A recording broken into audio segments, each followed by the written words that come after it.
నమస్తే సార్, నా పేరు సాయి ఆదిత్య, సీనియర్ డెస్క్ జర్నలిస్ట్ని. బీఆర్ఎస్ నుంచి థ్రెట్ ఉండడం వల్లే మేము పార్టీ ఫిరాయింపులు మొదలుపెట్టామని చెప్పి కాంగ్రెస్ నాయకులు ఆఫ్ ద రికార్డ్ చెప్తున్నారు. అలాగే ప్రభుత్వం ఏర్పడిన కొత్తలో కూడా బీఆర్ఎస్ నుంచి చాలామంది నాయకులు ప్రభుత్వం ఎక్కువ కాలం ఉండదు, కూలిపోతుంది అన్న కామెంట్స్ చేశారు. దాన్ని రేవంత్ రెడ్డి సీరియస్గా తీసుకోవడం వల్లే బీఆర్ఎస్ నుంచి ఎమ్మెల్యేలని ఆకర్షించారు అన్న కామెంట్స్ కూడా వినిపిస్తున్నాయి. దీని మీద మీ సాయి ఆదిత్య, అది టోటలీ రాంగ్. కేసీఆర్ గారు ఒక పబ్లిక్ మీటింగ్లో ఎంపీ ఎన్నికలు జరిగేటప్పుడు 5-6 సార్లు చెప్పారు, 5 ఏళ్ళు ఈ ప్రభుత్వం ఉంటేనే పాలేందో నీళ్ళేందో తేలుతుంది, కేసీఆర్ పాలన బాగుందా లేదా అని ప్రజలు అర్థం చేసుకుంటారు, 5 ఏళ్ళు ఉండాలి, మీరు ప్రజలకు ఇచ్చిన హామీలు అమలు చేయాలనే కేసీఆర్ గారు మాట్లాడారు. నేను కూడా అనేక మీటింగుల్లో మాట్లాడాం. అది ఇన్ఫ్యాక్ట్ కేసీఆర్ గారు 64 సీట్లు కాంగ్రెస్ గెలిచిందన్న గంటలో ప్రగతి భవన్ ఖాళీ చేసి సొంత కారులో ఆయన ఇంటికి వెళ్ళిపోయాడు. మాకు అటువంటి ఆలోచన ఉంటే మేము ఎందుకు వెళ్తాం? అంత అర్జెంట్గా పోవాల్సిన అవసరం. మిమ్మల్ని అడుగుతున్నారు, 5 ఏళ్ళు గవర్నమెంట్ ఉంటుందా? 5 ఏళ్ళు ముఖ్యమంత్రిగా రేవంత్ రెడ్డి ఉంటారా? అది కాంగ్రెస్ పార్టీని అడగాలి, నన్ను అడగాల్సిన క్వశ్చన్ కాదు కదా. యాజ్ ఎ బీఆర్ఎస్ పార్టీ డెఫినెట్గా ఆ ప్రభుత్వ ఫెయిల్యూర్స్ని ప్రశ్నించడం మా బాధ్యత. ఉంటుందా ఉండదా అంటే వాళ్ళ ఎమ్మెల్యేల ఇప్పుడు మొన్న ఏదో మీటింగ్లు, హోటల్ మీటింగ్లు, ఈ మీటింగ్లు ఆ మీటింగ్లు అవుతున్నాయి అంటున్నారు. వాళ్ళ సంగతి ఏందో ఇవాళ ఢిల్లీకి పిలిచింది కూడా హైకమాండ్ చాలా సీరియస్గా ఉన్నది. మొట్టికాయలు వేసింది ముఖ్యమంత్రి అంతా. ఇవాళ ఢిల్లీలో ఫ్రస్ట్రేషన్లు ఉన్నాడు, చాలా గురించి కోపంగా ఉన్నాడు. ఈ పైకి ఏదో రాహుల్ గాంధీని రమ్మనడానికి పోయినామని చెప్తున్నారు, కానీ ఎమ్మెల్యేల నుంచి పోయిన కంప్లైంట్ల మీద హైకమాండ్ పిలిచింది, హైకమాండ్ ఆయన ప్రశ్నించడానికి పిలిచారు అని అంటున్నారు. సో నిజమైందనేది వాళ్ళు చెప్పాలి. I can't say. అంటే కాంగ్రెస్ లో మోర్ డిజర్వ్డ్ క్యాండిడేట్ ఉన్నారా రేవంత్ రెడ్డి కాకుండా ముఖ్యమంత్రి? That is their internal FIR. ఇప్పుడు ఎవరికి వాళ్ళే కాంగ్రెస్లో చాలా మంది ముఖ్యమంత్రులను చెప్పుకుంటుంటారు, చాలా మంది బాధపడుతున్నారు. నిన్నగాక మొన్న వచ్చినాడు అయినాడు, మేము ఎన్నేళ్ళ నుంచి ఉన్నామని అనేవాళ్ళు ఉన్నారు. మన పేపర్లో చూస్తుంటాం, టీవీలో చూస్తుంటాం. బట్ ఏది ఏమైనా we are least concerned about Congress internal politics. మాకు తెలిసినంత వరకు వాళ్ళు ఇచ్చిన హామీలు అమలు చేయాలి, ప్రజాస్వామ్య ప్రభుత్వం నడవాలని మేము కోరుకుంటాం. వాళ్ళ ఫెయిల్యూర్స్ను ప్రశ్నించడం మా బాధ్యత. సో రేవంత్ రెడ్డి ఉంటాడా, ఇంకోళ్ళు అవుతారా, ఎవరైతే మాకేముంది, మాకు కావాలి ప్రజలకు ఇచ్చిన హామీలు అమలు చేయండి. లేదంటే వాళ్ళ ఫెయిల్యూర్స్ను ఎండగట్టి ప్రజల్లో వాళ్ళ ఫెయిల్యూర్స్ను రిజిస్టర్ చేసి మళ్ళీ బీఆర్ఎస్ ప్రభుత్వం ఎప్పుడు ఎన్నికలు వచ్చినా మా ప్రభుత్వం రావాలన్నది మా ఆలోచన. Sir Shafi sir, sir Harish Rao finance minister కాబట్టి రుణమాఫీని రెచ్చగొట్టి ఉన్న కొత్త డబ్బుని కూడా ఖాళీ చేశారు ప్రభుత్వం. నువ్వు ముఖ్యమంత్రి కదా బాస్, నువ్వు రేవంత్ రెడ్డికి ఆ మాత్రం అవగాహన ఉండాలి కదా. ఒక ప్రకటన చేసేటప్పుడు ముఖ్యమంత్రి ఆచితూచి అధికారులతో మాట్లాడి, క్యాబినెట్తో మాట్లాడి మన ఆర్థిక పరిస్థితి ఏందో చూసుకొని ప్రకటన చేయాలి. నంబర్ 1. నంబర్ 2, మీరు హామీ ఇచ్చేటప్పుడే December 9 ఏకకాలంలో రుణమాఫీ చేస్తాం, మొదటి సంతకం పెడతాం, ఒక్క స్ట్రోక్లో చేస్తామని ఎందుకు మాట్లాడిండ్రు మరి? అంటే అప్పుడు ఏమన్నారు అడిగితే, మా కాంగ్రెస్కు చాలా పరిపాలన అనుభవం ఉంది, మేము ఈ దేశాన్ని పాలించినాం, మాకు సంపద ఎలా సమకూర్చుకోవాలో తెలుసు, ఎలా పంచాలో మాకు తెలిసేది పెద్ద పెద్ద డైలాగులు కొట్టిండ్రు. కొట్టినప్పుడు చేయాలి కదా. చేయనప్పుడు డెఫినెట్గా అడుగుతా. హరీష్ రావు కాదు, ఒక ప్రతిపక్ష ఎమ్మెల్యేగా డెఫినెట్గా అడుగుతా. ఇంకా చాలా ఉన్నాయి అడగాల్సినవి. మీరు ఎన్ని హామీలు ఇచ్చారు, ఎన్ని మాటలు చెప్పారు, ప్రజలకు అందమైన మాటలు చెప్పారు కదా, చప్పట్లు కొట్టించుకున్నారు, ఓట్లు వేయించుకున్నప్పుడు చేయాలి. మరి చేయకపోతే క్షమాపణ చెప్పండి, చెంపలేసుకోండి. మేము తప్పుగా చెప్పినాము, ప్రజల్ని మోసం చేసినాము, మీకు 100 రోజుల్లో చేస్తామని చెప్పి మీ పొరపాటు చేసినామని క్షమాపణ కోరండి, బహిరంగ క్షమాపణ కోరండి. సార్ కేసీఆర్ వారసుడు కేటీఆర్, హరీష్ రావు వారసుడు ఎవరు సార్? నెక్స్ట్ ఎప్పుడు రాబోతున్నారు? ఇప్పటి వరకైతే నా పిల్లలు చదువుకుంటున్నారు, అటువంటి చర్చ మా ఫ్యామిలీలో ఎప్పుడూ రాలేదు. హరీష్ రావు గారు, రాజకీయాలు పక్కన పెడితే పర్సనల్గా అసలు హరీష్ రావు గారికి టైం ఉంటుందా? ఒకవేళ టైం ఉంటే ఏం చేస్తారు? ఫ్యామిలీతో స్పెండ్ చేసే టైం ఉంటుందా? షాపింగ్కి వెళ్తారా? హరీష్ రావు గారికి టైం దొరికితే అసలు ఏం చేస్తారు? నిజం చెప్పాలంటే అమ్మా, టైం అయితే అసలు ఉండదు. అదే ఎందుకంటే మిమ్మల్ని ఎప్పుడు ఈ మొబైల్ ఫోన్లు, ఈ సోషల్ మీడియా వచ్చినాక మా పరిస్థితి ఇంకా దారుణం అయిపోయింది. ఈ సోషల్ మీడియా లేకముందన్నా అన్నం తినే ఒక అర్ధగంటనో పావు గంటనో కొంచెం తిరిగ్గా తినేవాళ్ళం. ఇప్పుడు పరిస్థితి ఎట్లయిపోయిందంటే, ఆ తినేంతసేపట్లో 2 ట్విట్టర్లు, 4 వాట్సాప్ మెసేజ్లు, లేకపోతే ఇంకో ఫోన్ కాలు, పరిస్థితి ప్రతి నిమిషము మనము ఆన్ టోస్ లాగా అయిపోయింది పరిస్థితి. సో అంటే ఎట్లా ఉంటుంది అంటే, ఎంత పని చేస్తే అంత పని ఉంటుంది. మీకు ఎప్పుడైనా ప్రెషర్గా ఫీల్ అయ్యారా, స్ట్రెస్గా ఫీల్ అయ్యారా? ఉంటుంది, చాలా సందర్భాల్లో స్ట్రెస్ ఉంటుంది. కాకపోతే ఒక పాజిటివ్నెస్ కూడా ఉంటుంది. నీకు రిజల్ట్ ఉంటే నీకు తెలియకుండానే నీ బాడీలో పాజిటివ్ ఎనర్జీ వస్తుంది. ఇవాళ డేలో కొంతమంది ప్రజలకు ఉపయోగపడే పని చేశాము, ప్రజలు నిన్ను బాగా మెచ్చుకున్నప్పుడు, ప్రజలు తమ సంతోషాన్ని వెలుబుచ్చినప్పుడు, లేదా నీకు నువ్వుగానే ఇవాళ అనుకున్న పనులన్నీ చేసి ప్రజలకు సమాజం నిన్ను గుర్తించేంత బాగా పనిచేసినప్పుడు అసలు ఆ కష్టం అనేది తెలియదు, ఆ బాడీలో తెలియకుండానే పాజిటివ్ ఎనర్జీ వస్తుంది. ఎట్ ద సేమ్ టైం ఏదన్నా ఒకరోజు నోరు జారి ఎవరినైనా ఏదైనా మాట అనడం కానీ, లేదా ఒక అనుకోకుండా ఒక పొరపాటు చేసామను, ఒక తప్పు జరిగింది, లేదా ఏదో ఒక తప్పటడుగు పడ్డప్పుడు తెలియకుండానే నెగటివ్ వైబ్రేషను, స్ట్రెస్ బాగా వస్తుంది బాడీలో. పాలిటిక్స్లో జనరల్గా ఏమైందంటే డెలివరీ ఉన్నప్పుడు నీకు ఆ స్ట్రెస్ రాదు, you will be more positive, తెలియకుండానే ఇంకా శక్తి వస్తుంది నీ శరీరంలో. కానీ పొరపాట్లు జరిగినా, విమర్శలు వచ్చినప్పుడు కానీ, తప్పు జరిగినప్పుడు మాత్రం తెలియకుండానే స్ట్రెస్కు లోన్ అవుతుంటాం. మీ కిడ్స్ అంటూ ఉంటారా మిమ్మల్ని మిస్ అవుతారు, అసలు వాళ్ళతో స్పెండ్ చేసే టైం? చాలా అంటుంటారమ్మా, నిజంగా అయితే టోటలీ ఐ మిస్డ్. అంటే ఏమవుతుంటాయంటే వాళ్ళకు సమ్మర్ వెకేషన్ రాగానే వాళ్ళు చదువుకునే స్కూల్ ఫ్రెండ్స్ అందరూ ఊటీ పోయిందట, లేకపోతే ఇటు మద్రాసు పోయిందట, లేదా ఫారిన్ పోయిందట, మనం ఎప్పుడు పోతాం అంటారు. మాకు ఆ పరిస్థితి ఉండదు. ఒక్కసారి ప్లాన్ చేసుకున్నాం మేము, జపాన్ పోదామని, ఐ థింక్ 2017 ప్లాన్ చేసుకున్నాము. టికెట్స్ బుక్ అయినాయి, ఇంట్లో వీళ్ళంతా లగేజ్ కూడా ప్యాక్ అయిపోయింది. నేను కాన్స్టెన్సీలో సిద్దిపేటలో ఉన్నాను. సిద్దిపేట నుంచి ఇంకా నైట్ 8 o'clock ఎయిర్పోర్ట్లో రిపోర్ట్ చేయాలి. నేను 5ంటికి బయలుదేరి 5 వరకు ఇంటికి వస్తాను అని చెప్పాను. 5 వస్తాను, మనం వెళ్దాం 8కి అని చెప్పాను. పాపం వాళ్ళంతా రెడీ చేసుకున్నారు, సూట్ కేసులు అయిపోయింది, పాస్పోర్టు, స్టాంపింగు, వీసా, ఎవ్రీథింగ్ అయిపోయింది, టికెట్లు బుక్ అయినాయి. కరెక్ట్గా 3:30కు ఆ మల్లన్న సాగర్ ప్రాజెక్ట్లో లాఠీ చార్జ్ అయిందట, ఫైరింగ్, గాల్లో కాల్పులు జరిపారు అని ఫోన్ వచ్చింది. ఇంకప్పుడు ఏం చేయాలి? నేను డిస్ట్రిక్ట్ మినిస్టర్ను, ఇరిగేషన్ మినిస్టర్ను, ఇంకెక్కడ వెళ్తాం? I'm responsible. సో ఆ విషయం తెలుసుకొని సీరియస్నెస్ ఏంటి, ఇష్యూ ఏంటి, ఆ రైతులతో మాట్లాడాలి. నేను ఆ టైంలో విదేశాలకు పోతే ఏమంటారు, ఇక్కడ ఇంత కాల్పులు జరుగుతూ ఉంటే లాఠీ చార్జ్ అయితే మంత్రి విదేశాల్లో విహారయాత్రకు పోయిండు అంటారు. ఇంకా ఆవిడకి ఫోన్ చేసి, అమ్మ ఇట్లా అయిపోయింది, ఐఎమ్ సారీ, మీరు ఇంకా క్యాన్సిల్ అని పిఏకి చెప్పి టికెట్లు క్యాన్సిల్ చేసి ప్రోగ్రామ్ క్యాన్సిల్ చేసుకొని రాత్రి వైఫ్ అర్థం చేసుకుంది. కానీ పిల్లలు చిన్నోళ్ళు, వాళ్ళు ఏడవడము, అల్లరి, గొడవ నడుస్తూ ఉంటుంది. ఇంకా అక్కడే ఉండి రాత్రి రైతులను పిలుచుకొని మళ్ళీ మాట్లాడి ఆ ఇష్యూను ప్యాసిఫై చేసి దాని మీద ఎంక్వైరీ చేసి ఆ పోలీస్ ఆఫీసర్ను ట్రాన్స్ఫర్ చేసి దాన్ని సార్ట్అవుట్ చేసుకున్నాం. సో ఇట్లాంటివి ఉంటాయి మాకు. హరీష్ రావు అంటే బిజీ, అసలు ప్రజా సమస్యలు, ఒత్తిళ్లు అన్నీ ఉంటాయి. హరీష్ రావు గారికి స్ట్రెస్ ఫీల్ అయినప్పుడు ఆయన స్ట్రెస్ పోగొట్టుకోవడానికి ఏం చేస్తారు? మీకు కంపల్సరీ చెప్పాల్సిందే సార్ ఇది. సరే, స్ట్రెస్ వచ్చినప్పుడు యాక్చువల్గా ఒక 5-6 సంవత్సరాల నుంచి యోగా స్టార్ట్ చేశాను. బాగా స్ట్రెస్ పెరిగినాక డాక్టర్లు, ఫ్రెండ్స్ సలహా ఏంటంటే, నువ్వు కొంచెం స్ట్రెస్ తగ్గాలంటే నిద్ర సమయం కూడా సరిపోదు అన్నప్పుడు యోగాను ఒక అరగంట కరెక్ట్గా చేసుకోగలిగితే నీ నిద్రలో ఉండే వెసులుబాటును కూడా ఇది నీ యోగా కొంత కవర్ చేయగలుగుతుంది, నీ ఆరోగ్యాన్ని కవర్ చేస్తుందంటే అది యోగా స్టార్ట్ చేసి కొంత అది స్ట్రెస్ బస్టర్గా చేసుకునేవాడిని.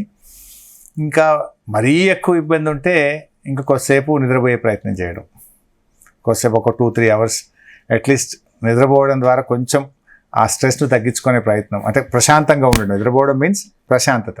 అంత ఒత్తిడి తగ్గించుకోవడానికి ప్రపంచానికి దూరంగా ఎక్కడికైనా వెళ్ళి ఒక 2 days గడుపుదాని ఎప్పుడైనా అనిపించిందా? అవకాశం ఉండదు మాకు అస్సలు. ఈ మాకేమైంది, మొదటి 2001 నుంచి 2014 వరకు 14 ఏళ్ళు ఉద్యమమేనా, రోజు ఫైటింగ్ అయినా, రోజు ఎప్పుడు ఏ టెన్షన్ ఏది మీద పడుతుందో తెలియని పరిస్థితి ఉండే 14 ఏళ్ళు. ఆ తర్వాత గవర్నమెంట్లో కూడా మేము ఉద్యమ స్ఫూర్తితో పనిచేసాం, పోటీ పడి పనిచేసినాం, డెలివరీ అని ఒక స్పిరిట్లో పనిచేసినాం. సరే, ఇప్పుడు మళ్ళీ ప్రతిపక్ష పాత్ర. నమస్తే సార్, నా పేరు శేఖర్. ఢిల్లీలో ఆప్ సర్కార్ కూలిపోతుందని సర్వేలని చెప్పినాయి. మరి లిక్కర్ కేసులో ఈ కవితకి ఏమైనా ఇబ్బందులు వచ్చే అవకాశం ఉందా? సరే, సర్వేల సంగతి చెప్తారు. ఇప్పుడు హర్యానాలో ఏం చెప్పినారు, అందరూ కాంగ్రెస్ పార్టీకి గెలుస్తుంది అన్నారు, రిజల్ట్ చూస్తే బీజేపీ గెలిచింది. సో రేపు ఢిల్లీలో కూడా నిజంగా బీజేపీ గెలుస్తుందా, ఆప్ గెలుస్తుందా, డబ్బులు ఇప్పిన తర్వాత మాట్లాడుకుందాం. దాంట్లో నాకు తెలిసి ఆ కేసులో ఏమీ లేదు, అది కేవలం ఒక పథకం ప్రకారంగా ఇబ్బంది పెట్టడానికి చేసినటువంటిది. ఆప్ ప్రభుత్వాన్ని ఇబ్బంది పెట్టే ప్రాసెస్లో కవిత గారిని ఇబ్బంది పెట్టారని నేను అనుకుంటాను. సార్, ఇప్పుడు తెలంగాణలో అన్ని పార్టీలన్నీ బీసీ జపం చేస్తున్నాయి. భవిష్యత్తులో బీఆర్ఎస్ పార్టీ బీసీలకు వర్కింగ్ ప్రెసిడెంట్ పోస్ట్ ఇచ్చే అవకాశం ఏమైనా ఉందా? తప్పకుండా బీసీలకు ప్రాధాన్యత. ఇప్పుడు మొదటి శాసనసభ స్పీకర్గా ఒక బీసీని పెట్టింది బీఆర్ఎస్ పార్టీ. ఇవాళ శాసన మండలిలో ప్రతిపక్ష నాయకుడిగా కూడా ఒక బీసీకే అవకాశం ఇచ్చింది బీఆర్ఎస్ పార్టీ. సో మొన్నటి వరకు మా పార్టీ సెక్రటరీ జనరల్గా 2వ స్థానంలో కేశవరావు గారు బీసీఏ మా 2వ స్థానంలో పార్టీలో ఉన్నారు. అట్లా ఎప్పుడైనా పార్టీలో బీసీలకు సముచితమైనటువంటి ప్రాధాన్యత, గౌరవం ఉంది. రేపు భవిష్యత్తులో ఇంకా కూడా ఉంటుంది. బీఆర్ఎస్ ప్రాంతీయ పార్టీనా, ఇప్పుడు ప్రజెంట్ జాతీయ పార్టీనా? రెండోది, గత పార్లమెంటు ఎన్నికల్లో బీజేపీ బీఆర్ఎస్ అనధికారికంగా పొత్తు పెట్టుకున్నాయని బయట చాలా విమర్శలు చక్కర్లు కొట్టాయి. ఈ నేపథ్యంలో భారత రాష్ట్ర సమితి జమిలీ ఎన్నికలపైన మీ వైఖరి ఏంటి? Good question. ఇప్పుడు నిజంగా కేసీఆర్ చెప్పింది ఈరోజు నిజమైంది బైసాబ్. ఆయనకు ఒక అంచనా ఉండేది. 2024లో ఈ దేశంలో ఏకపక్షంగా ఏ పార్టీ అధికారంలోకి రాదు, కోalition గవర్నమెంట్ వస్తుంది, సంకీర్ణ యుగం వస్తుంది. బీఆర్ఎస్ పార్టీ కొన్ని ఎంపీల చేతిలో ఉంటే అద్భుతంగా ఈ రాష్ట్రానికి నిధులు తెచ్చుకోవచ్చు, ఈ రాష్ట్రాన్ని అభివృద్ధి చేయొచ్చు అనేది కేసీఆర్ గారి విజన్. ఇవాళ ఆ విజన్ కరెక్ట్ అయింది. దురదృష్టవశాత్తు మేము రాష్ట్రంలో ఓడిపోయినాం. మేము గెలిచి ఉంటే ఇవాళ మీరు చూడండి, ఆంధ్రప్రదేశ్లో చంద్రబాబు నాయుడు ఈసారి మన పార్లమెంట్లో గెలిచిన తర్వాత ఎన్ని నిధులు వచ్చినాయి ఆంధ్రప్రదేశ్? 2024 బడ్జెట్ ఏపీ బడ్జెట్ అన్నారు, 2025 బడ్జెట్ బీహార్ బడ్జెట్ అన్నారు. బీహార్లో ఉన్నది ఒక రీజనల్ పార్టీ. అది రీజనల్ పార్టీయా జాతీయ పార్టీ అంటే మీరే చెప్పాలి.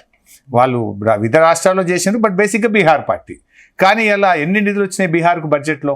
అంటే ఈ సంకీర్ణ యుగంలో regional parties are playing a crucial role. Last time తమిళనాడులో కూడా డిఎంకే, ఏఐడిఎంకే యూపీఏలో పార్ట్నర్షిప్గా ఉండి అద్భుతంగా ఇండస్ట్రీస్ను కానీ, తమిళనాడులో హైవేస్ కానీ, పోర్ట్స్ కానీ బాగా డెవలప్ చేసుకున్నారు. నిజంగా బీఆర్ఎస్ పార్టీ ఈరోజు అధికారంలో ఉండి ఇవాళ కొన్ని ఎంపీలు మేము గెలిచిండుంటే, మేము అనుకున్న విధంగా మహారాష్ట్రలో కానీ తెలంగాణలో కానీ కొన్ని గెలిచిండుంటే ఇవాళ ఎంత ఇంపార్టెంట్ రోల్ ఉండి తెలంగాణకి ఇవాళ ఎంత మేలు జరిగి ఉండేదో ఒక్కసారి మీరు కూడా ఆలోచించండి. ఒకటి, that was our idea. What is our interest? ఒక నేషనల్ ప్రాజెక్ట్ కావాలన్నా, ఒక ప్రాజెక్ట్ క్లియరెన్స్ కావాలన్నా, ఒక బుల్లెట్ రైల్ కావాలన్నా, కొత్త రైల్వే లైన్లు కావాలన్నా, నేషనల్ హైవేస్ కావాలన్నా, కొన్ని ఫ్యాక్టరీస్ రావాలన్నా కేంద్రం సహకారం కావాలి కదా. ఇవాళ ఏమవుతుంది? ప్రతిదానికి గుజరాత్ గుజరాత్ గుజరాత్. మొత్తం ఏ ఇండస్ట్రియలిస్టులు భారతదేశానికి వచ్చినా గుజరాత్కే దోలుతూ ఉన్నారు. మొత్తం ఇండస్ట్రీ అంతా గుజరాతే పోతుంది, నిధులన్నీ నార్త్ ఇండియాకే పోతున్నాయి.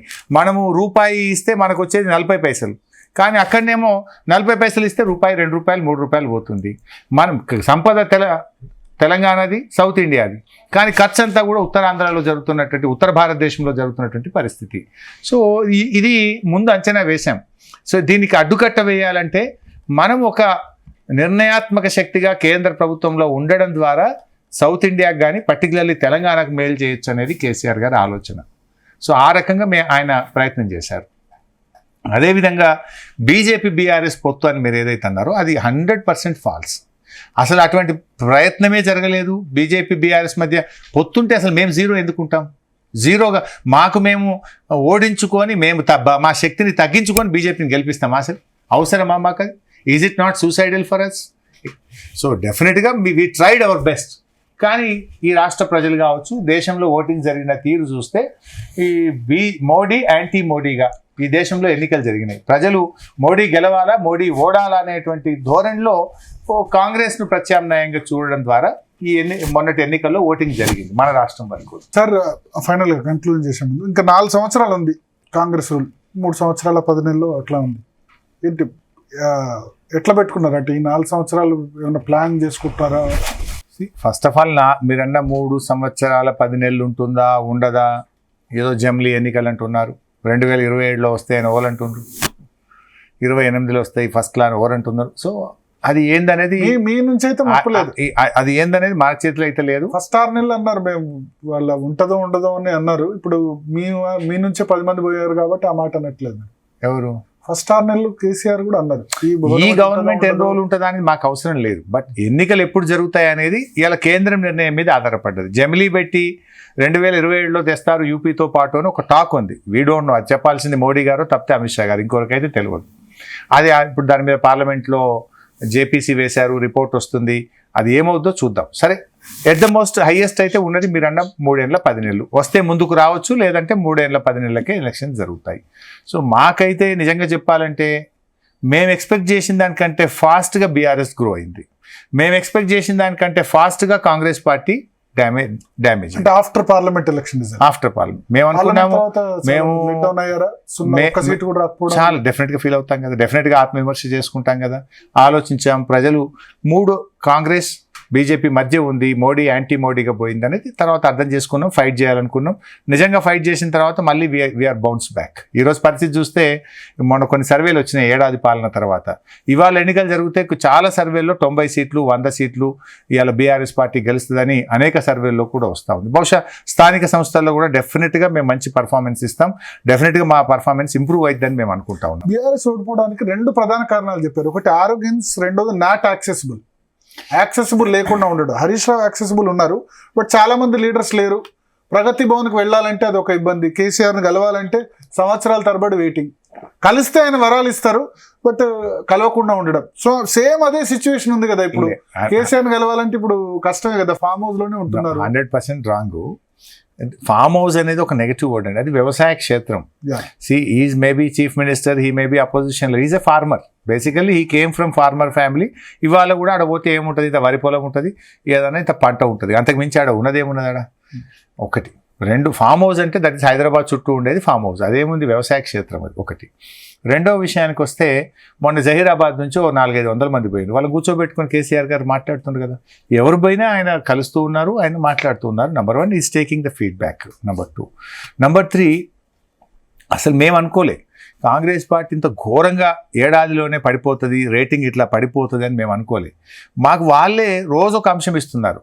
ఇలా గురుకుల పిల్లలు విషాహారం తినడము, చనిపోవడము, ఆసుపత్రుల పాల్గొనడం, మూసీలో కూల్చివేతలు ప్రారంభించి ప్రజలు తెలంగాణ భవన్ డోర్లు తోసుకొని భవన్లోకి వచ్చి మమ్మల్ని కాపాడండి అని ప్రజలు రావడం, హైడ్రా పేరిట ప్రజలు మా దగ్గరికి రావడం, ఫీజు రియంబర్స్మెంట్ రావట్లేదని కాలేజ్ పిల్లలు మా దగ్గర రావడం, ఇట్లా అనేక అంశాలు. లగచర్ల అక్కడ గిరిజన రైతుల్ని బేడీలు వేయడము, జైల్లో పెట్టి ఒక అంశం ఇస్తే ప్రధాన ప్రతిపక్షంగా. లగచర్ల విషయంలో స్పెసిఫిక్గా అడగాలి. హరీష్ రావే ఇన్ఛార్జ్ కొడంగల్ చాలా కాలం వరకు కూడా రెచ్చగొడుతున్నా, నా నియోజకవర్గంలో అభివృద్ధి చేసుకోవద్దా, హరీష్ రావు నియోజకవర్గమే అభివృద్ధి చెందాలా, కేసీఆర్ నియోజకవర్గం కేటీఆర్ నియోజకవర్గం అభివృద్ధి చెందాలా, సిద్దిపేట గజ్వేల్ సిరిసిల్ల లాగా కొడంగల్ ఎందుకు అభివృద్ధి చేయనివ్వరో నేను అడుగుతున్నాను. చేసుకో, నేను ఎవరొద్దన్నారు. ఇప్పుడు నువ్వు మెడికల్ కాలేజ్ పెట్టుకున్నావు, వెటనరీ కాలేజ్ పెట్టుకున్నావు, రోడ్లు వేసుకుంటున్నావు, చాలా ఇండస్ట్రీస్ ఎందుకు రానివ్వరు? ఎవరు రానియద్దు అంటున్నారు. రావడానికి ఒక పద్ధతి లేదా? మాకేం సంబంధము? నీ నియోజకవర్గంలో నీకు కంట్రోల్ లేదు. నీ నియోజకవర్గ ప్రజలు రోడ్ల మీదకి వచ్చి ప్రతిపక్షం వైపు చూసి మమ్మల్ని కాపాడండి అని మా తెలంగాణ భవన్కి వచ్చినప్పుడు మా బాధ్యత వాళ్ళని కాపాడడం. నువ్వేం చేసినావు? 10 లక్షల రూపాయలు ఎకరానికి ఇస్తా అన్నావు, తొండలు గుడ్లు పెట్టని భూములు అన్నావు. తొండలు గుడ్లకు పెట్టిన భూములు అంటే ఒక గిరిజన అమ్మాయి అక్కడికి వెళ్ళి పచ్చడి పొలాలు చూపించి, రేవంత్ రెడ్డి రావయ్యా నీకు చూపిస్తా, ఇవి తొండల గుడ్డులో పెట్టిన భూములా, మమ్మల్ని అవమానపరుస్తావా అని చూపించారు కదా వాళ్ళు. నువ్వు చేసే విధానం బాగాలేదు. వాళ్ళని మీద కేసులు పెట్టి జైల్లో పెట్టి నీ నియోజకవర్గ ప్రజలు నిన్ను ఓట్లేసి నువ్వు గెలిపిస్తే బేడీలేస్తావా? వాళ్ళను నెలల తరబడి జైల్లో పెట్టి భార్య పిల్లల్ని దూరం చేస్తావా? Is it the way to handle the things? నువ్వు వాళ్ళను ముఖ్యమంత్రికి ఒక్కసారి కలిసినావు. వాళ్ళని నువ్వు భూసేకరణ చేసేది ఉంటే నేను మల్లన్న సాగర్లో కనీసం 100 సార్లు గెలిచుంటా. ఒక్కొక్క రోజు సాయంత్రం 6 గంటలకు కూర్చుంటే ఇక రాత్రి 1, 2, 3 దాకా వాళ్ళతో మాట్లాడేవాడిని. నేను వాళ్ళ మాట్లాడడం, నేను వినడం, నేను మాట్లాడడం. ఇబ్బందులు ఎదురైనాయి కదా మల్లన్న సాగర్? ఇబ్బందులు ఎంత తక్కువ ఎదురైనాయి? లాఠీ చార్జ్ అయింది. ఒక్కటే లాఠీ చార్జ్, ఓన్లీ 1. అక్కడ చేసిన భూసేకరణ ఎంత తెలుసా బైసా? 13,000 ఎకరాలు. 13,000 ఎకరాల్లో 99% కాన్సెంట్ అవార్డు, ఓన్లీ 1%ఏ పొలిటికల్ ఫ్యామిలీస్ను అప్పుడు మేము కోర్టు ద్వారా బలవంతంగా చేయాల్సి వచ్చింది. 99% అయినాక 1% కోసం ఆగుతామా? ఆ 1% బలవంతంగా చేసినాం. అక్కడ ఇదే రేవంత్ రెడ్డి 2 రోజులు నిరాహార దీక్ష చేసిండు. మరి నువ్వు లగచర్లలో మమ్మల్ని అంటున్నావు కదా, నువ్వు రాలేదా? కేసీఆర్ నియోజకవర్గంలో మేము మల్లన్న సాగర్ కట్టేటప్పుడు 48 అవర్స్ నిరాహార దీక్ష పెట్టి రేవంత్ రెడ్డి ప్రజల్ని రెచ్చగొట్టిండు. అక్కడ అనేక రాజకీయ పార్టీలు రెచ్చగొట్టిండ్రు. 250కు పైగా కేసులు హైకోర్టులో ఇదే కాంగ్రెస్ పార్టీ మల్లన్న సాగర్ ప్రాజెక్టు మీద వేయించింది. ఓపిక్గా మేము వాటిని పర్సూ చేసినాం, కూర్చున్నాం, మాట్లాడాం. అటాక్ చేయలేదు కదా. ఇప్పుడు బీఆర్ఎస్ క్యాడర్ అక్కడ కలెక్టర్ మీద అటాక్ చేసి, బీఆర్ఎస్ క్యాడర్ కాదు రైతులు చేసింది. బీఆర్ఎస్ క్యాడర్ ఎందుకైతే బీఆర్ఎస్ కి ఏం సంబంధం? ఎవరు లగచర్ల రైతులు. అది మీ మాజీ ఎమ్మెల్యే పట్నం నరేందర్ రెడ్డి ఉన్నారని చెప్పి ఆయన అరెస్ట్, అక్రమ కేసు పెడితే కోర్టు మొట్టికాయలేసి రిలీజ్ చేసింది కదా ఆయనను. ఆయనకేం సంబంధం? ఆయన సంఘటన స్థలానికి వెళ్ళిండా? ఆయనకు సంబంధం ఉందా? మీరు మీరు ఏదో దొంగలు ఊర్ల మీద పడ్డట్టు రాత్రి 100 మంది పోలీసు వాళ్ళు పోతే పాపం ఆ ప్రజలు తిరగబడ్డారు, గిరిజన రైతులు తిరగబడ్డారు. Is it the way to handle? ఒక ఎమ్మెల్యేగా నువ్వేం చేయాలి? ముఖ్యమంత్రి రాష్ట్రానికి కావచ్చు, కొడంగల్కు నువ్వు ఎమ్మెల్యేవు. ఆ కొడంగల్ రైతులను పిలిచి నువ్వు మాట్లాడాల్సి ఉండే, బైసాబ్ మీ భూమి తీసుకుంటాం, మీ పిల్లలకు ఉద్యోగాలు ఇస్తాం, మీకు 10 లక్షలు ఇస్తాము అన్నావు. ఇప్పుడు తిరగబడ్డానికి ఇప్పుడు ఏమంటుండు? లేలే 10 లక్షలు కాదు 30 లక్షలు ఇస్తా, దాంతోపాటు 250 గజాల స్థలం ఇస్తా ఎప్పుడు అంటుండు? ప్రజలు తిరగబడ్డానికి అంటున్నావు. ఆ పని ఏదో మొదలు చేసి ఉంటే నీకు ఇబ్బంది వచ్చినా ముఖ్యమంత్రిగా నువ్వు పిలిచి మాట్లాడి వాళ్ళకి భోజనం పెట్టి ఓ 2 గంటలు కన్విన్స్ చేస్తే వాళ్ళు వింటారు కదా. నువ్వు చేసిన వ్యవహారం నచ్చలేదు, నువ్వు బలవంతంగా బెదిరించి తీసుకునే విధానాన్ని వాళ్ళు వ్యతిరేకించారు.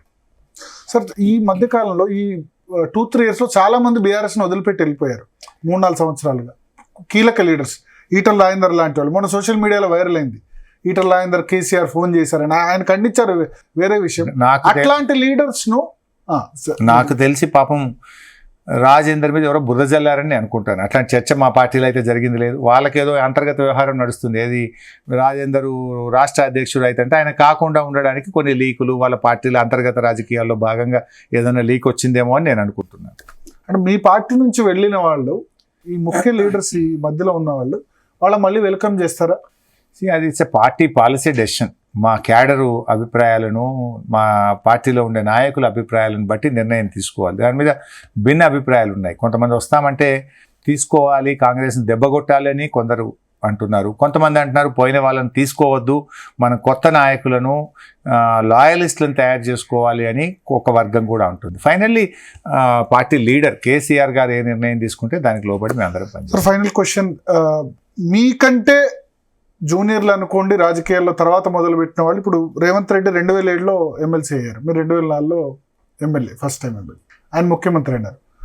ఈటల రాజేందర్ మీతోనే స్టార్ట్ చేశారు. ఈటల రాజేందర్ ఒక పార్టీకి అధ్యక్షుడు కాబోతున్నారు, కీలక నేత, మొన్నటి వరకు election management committee. But Harish Rao మాత్రం మినిస్టర్ వరకు ఆగిపోయారు. ఎవరు ఏమవుతారు ఎట్లయితారు అనేది ప్రజలు నిర్ణయిస్తారు, దేవుడు నిర్ణయిస్తాడు.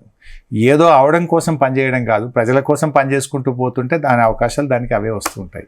అవకాశాల కోసం పనిచేయడం కంటే ప్రజల కోసం పనిచేస్తూ పోతుంటే అవి రావాల్సినటువంటివి రావాల్సిన సమయంలో వస్తాయి. Right sir, thank you Harish Rao garu. మొత్తానికి ప్రజల కోసం పనిచేస్తే అవకాశాలు తమంతట తామే వెతుక్కుంటూ వస్తాయి, ఏది అవ్వాలని తాను ప్రయత్నించలేదని హరీష్ రావు చెప్తున్నారు. ఇది హరీష్ రావుతో బిగ్ డిబేట్ విత్ భరత్. మరో బిగ్ డిబేట్లో మళ్ళీ కలుద్దాం.